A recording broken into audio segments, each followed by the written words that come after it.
Now, Mr. President, in 1976 was not a particularly good time for the Republican Party. Watergate had decimated the Republican Party in 1974, and the hangover still existed in '76.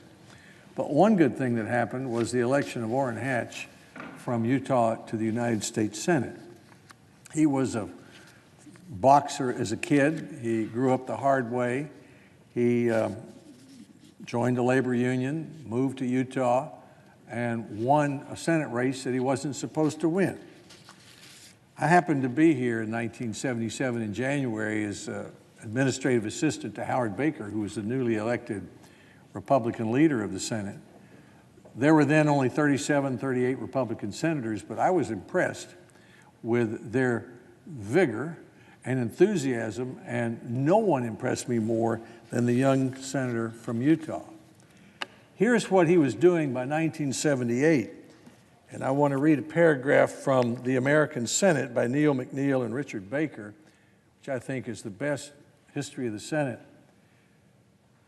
In the spring of 1968, Utah's Orrin Hatch and Indiana's Richard Lugar, both freshman Republicans, undertook a sophisticated filibuster to defeat organized labor's prime legislative goal, a complex bill to revise the nation's labor laws.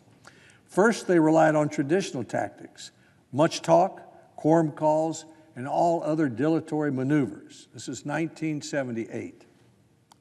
They copied the old Southerners' strategy of creating 3 platoons, each of a half dozen senators, to spell each other over the next several weeks. Next, they adopted Senator Allen's post-cloture strategy. That was Senator Jim Allen from Alabama, who would sit down at the front, introducing more than 1,200 amendments with which to continue their filibuster indefinitely. Robert Byrd, who was the majority leader, tried 6 times to invoke cloture and failed. This victory by conservative Republicans was the most notable they'd had achieved so far, and the editors of the Congressional Quarterly concluded that Republican filibustering had changed the dynamics of the Senate legislating. The Republicans, they said, had, quote, retrieved for themselves a weapon of enormous legislative importance, so important that for now, for practical purposes, the Senate could not approve any controversial measure without producing a 60-vote supermajority. So I guess when we say you have to get 60 votes to get anything important passed around here, we can thank Orrin Hatch. Because when he came to the Senate in his first couple of years, along with Senator Lugar, he took on a task that nobody thought he could win.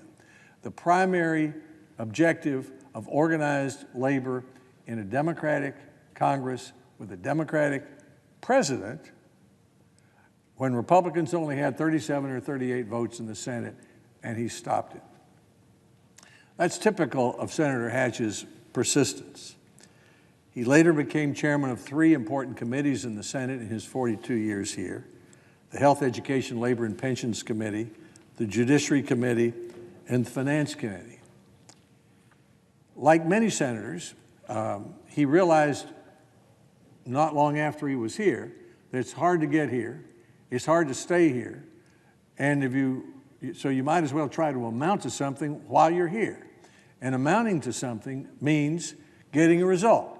And getting a result means, if you have to get 60 votes to do it, working with people on the other side of the aisle. So he formed an important alliance with Senator Ted Kennedy, who was the leading liberal member of the Senate. Hatch had proved himself to be one of the most partisan Republicans, but when they could agree, they passed some very important legislation.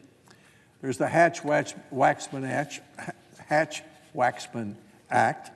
I won't try to list all of the legislation. There was legislation about religious freedom. I think it's accurate to say that no living senator has passed more legislation than Orrin Hatch. He also did me a personal favor. In 1991, I came back up here as President Bush's nominee to be United States Secretary of Education.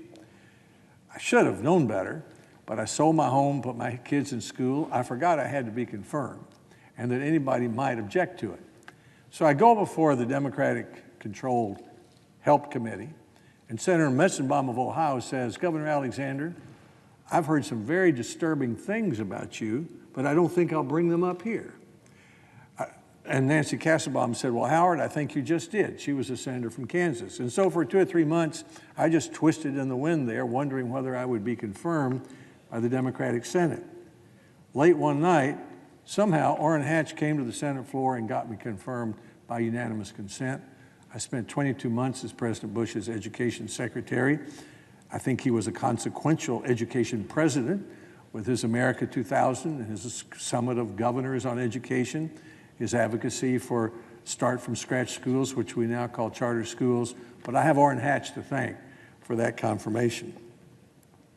Of all the bills that Senator Hatch has worked on, the one, my favorite, is the Music Modernization Act. We call it the Hatch-Goodlatte Music Modernization Act because of his role in it. And he likes it too, because it's a bill to help songwriters, mostly. Songwriters, we have thousands of them in Tennessee, all around Nashville. Nashville's Music City. Memphis has a lot. Upper East Tennessee has a lot. Other places in America have a lot. But songwriters are typically taxi drivers, music teachers, waitresses, all sitting there, not making much money, with the idea of writing a #1 song. But the problem is that as the internet arrived, more than half the money in the music industry came from songs played online, and songwriters, #1, weren't getting paid often, and #2, weren't getting paid a fair market value. So a number of us took that on, and the result was the Music Modernization Act. By the time it passed the Senate by unanimous consent, and the House almost unanimously too, it had 80 sponsors here. But it was a very complex bill, a once-in-a-generation copyright law change, and the principal sponsor was Orrin Hatch. It's right that he should be. He was chairman of the Finance Committee, but more than that, he's a songwriter himself. He's had a gold record and a platinum record. So we think of him in Nashville as our 3rd United States Senator. He's welcome to come back anytime in his retirement after January and sit down and write some more songs, because his Music Modernization Act, the Hatch-Goodlatte Act, is going to help thousands of songwriters and make this a more joyful country with more good songs. So I come to the floor today simply to express my respect and appreciation for our senator who is retiring, Orrin Hatch, who served 42 years, longer than any other Republican in the history of the United States Senate, and to say that if he decides he's running out of things to do when he goes back to Utah, the door's open in Nashville, he can come write a few songs. Mr. President, I ask consent that my remarks be included in the record whenever all of the remarks about Senator Hatch are printed, and I yield the floor.